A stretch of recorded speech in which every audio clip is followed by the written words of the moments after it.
প্রিয় SLST fresher প্রার্থীগণ, আমি সমুদ্র ব্যানার্জি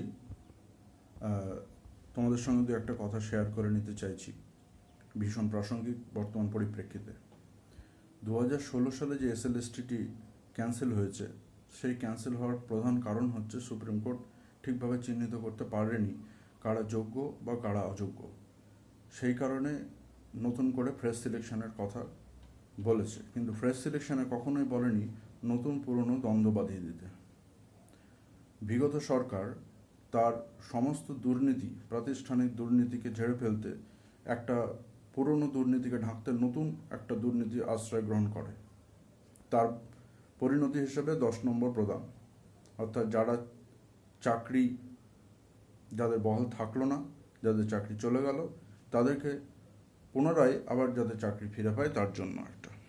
কিন্তু এই যে 10 নম্বরটি কতটা অবৈধ তার পিছনে আমি কিছু কথা বলি। যদি 10 নম্বরটা বৈধই হতো তাহলে যে চাকরিও নিশ্চয়ই বৈধ হতো, কিন্তু চাকরিটিই তো অবৈধ। সম্পূর্ণভাবে তাদেরকে সিলেকশন করা যায়নি, তারা কে যোগ্য কারা অযোগ্য তার প্রধান প্রমাণ হচ্ছে 2016 সালের ওএমআর।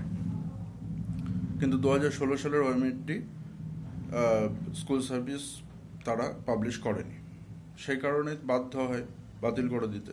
কিন্তু সেই যে একটি বাতিল হওয়া একটা এক্সাম, তার ভিত্তিতে পাওয়া চাকরি যেটি অবৈধ, সেই অবৈধ চাকরির ভিত্তিতে পাওয়া বৈধ অভিজ্ঞতা, অর্থাৎ অবৈধ চাকরির বৈধ অভিজ্ঞতা, এটা একটু হাস্যকর দাঁড়াচ্ছে।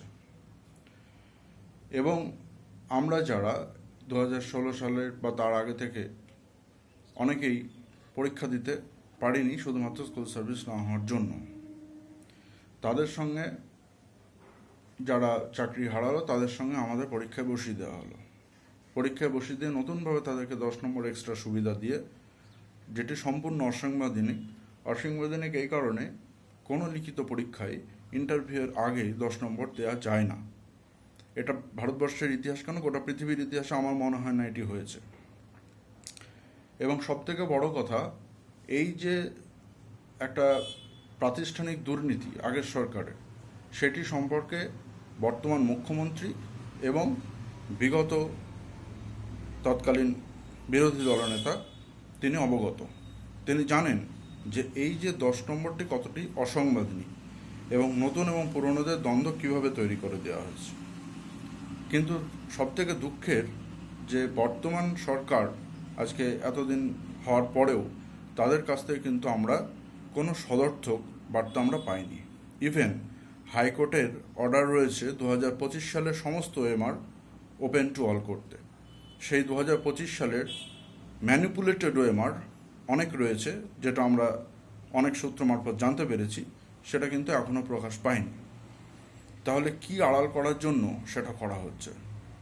কাজে আমাদের দাবি ইন সার্ভিসদের বিরুদ্ধে নয়, আমাদের দাবি সত্যের পক্ষে, ন্যায়ের পক্ষে।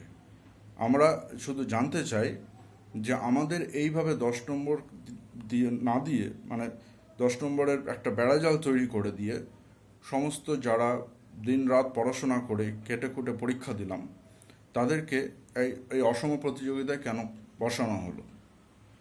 60-এ 60, 60-এ 55, 56, 57 একটা ভালো স্কোর করার পরেও তারা ইন্টারভিউয়ে ডাক পাচ্ছে না। এটা তো একটা পরীক্ষার ব্যর্থতা, একটা সিস্টেমের ব্যর্থতা।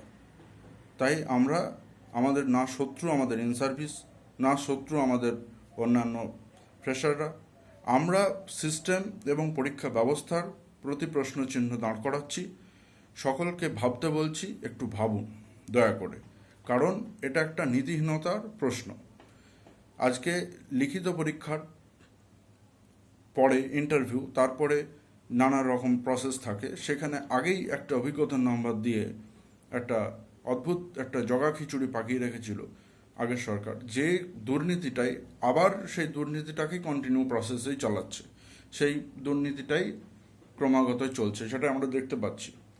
কিন্তু আমরা এই কারণে পরিবর্তন চাইনি, আমরা পরিবর্তন চেয়েছিলাম স্বচ্ছতার জন্য।